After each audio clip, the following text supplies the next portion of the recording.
आणि आई कशी आपण सहलीला जायचो. सहलीला आई विचारायची घरातून, दादा किती पोळ्या बांधू, किती चपात्या बांधू रे तुला. काय आई येड्यासारखे प्रश्न करते, मी काय आजच जेवण करतो का के, बांध ना 2-3. आता पहा त्यांनी किती सांगितलेत, 2-3. आईने किती डबा बांधावा महाराज, 15 चपात्या बांधल्या. 15, 5 नाही. त्याच्याबरोबर भाजी, चटणी, इकडं चिवडा, बॉटल. वा, निघाला हा. पण ओझ झालं ना शिदोरीचा. गड किल्ल्यांची सफर होती, मनामध्ये तनतन असं ऊन होतं. विचार यायचा, आईला बोलत होता मनातल्या मनात, आईला वेडीच आहे, आईला काहीच कळत नाही.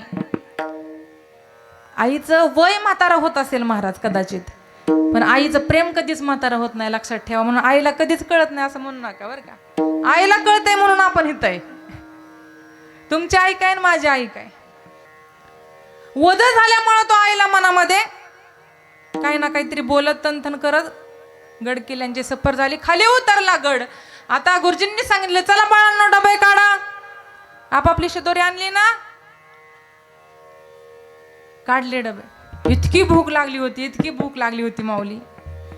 त्यातलं 10 चपात्या कधी खाल्ल्या लेकराने कळालं सुद्धा नाही. 5 शिल्लक राहिल्या, अजून दिवस जायचा होता माऊली.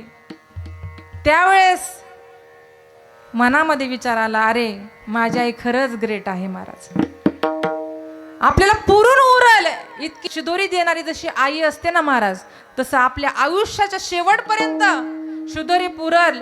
म्हणून त्या ठिकाणी ज्ञानेश्वरी, हरिपाठ, भागवत यासारखे असंख्य ग्रंथ आपल्याला ज्ञानोबा तुकोबा आणि नाथबाबांनी दिले. आयुष्याच्या शेवटपर्यंत पुरणारी शिदोरी जिकर काय असेल तर ते ग्रंथ आहेत माऊली. म्हणून ते कधीतरी उघडा आणि वाचा, जीवनाचं कल्याण होईल महाराज. अल्प वयामध्ये लेकरांच्या हातामध्ये तुम्ही हरिपाठ दिला ना ताई, गीतेचा 15वा अध्याय तुम्ही वाचून घेतला ना, जर त्यांच्या हातामध्ये योग्य वयामध्ये गीता दिली ना दादांनो, तर भविष्यात पुढे जाऊन आयुष्यात कधीच गीतेवर हात ठेवायचा वेळ येणार नाही, लक्षात ठेवा. गीताच नाही कळाली तर ती काय करणार महाराज, अपेक्षा सुद्धा नाही आपल्याला. नुसती गीता गीता जरी म्हटलं तरी काय होतं महाराज, जीवनाचा उद्धार आहे, लक्षात घ्या. आईकडे अगोदर स्वीकार आहे का सुधार आहे हो.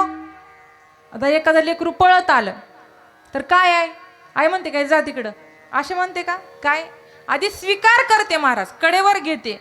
मग ते लेकरू कसं का असाना, घाणेरडं झालेलं का असाना बरं का दादा, आधी काय करते, कडेवर घेते. मग त्याचं काय नाक मुख गळू लागले,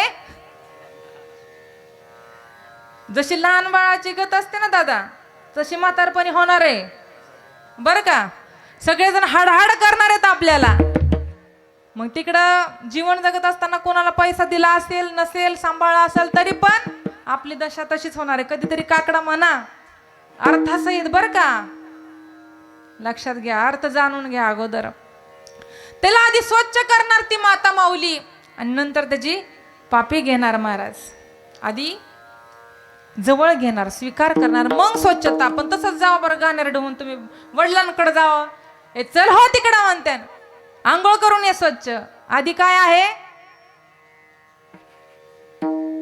आधी सुधार आहे आणि मग स्वीकार आहे.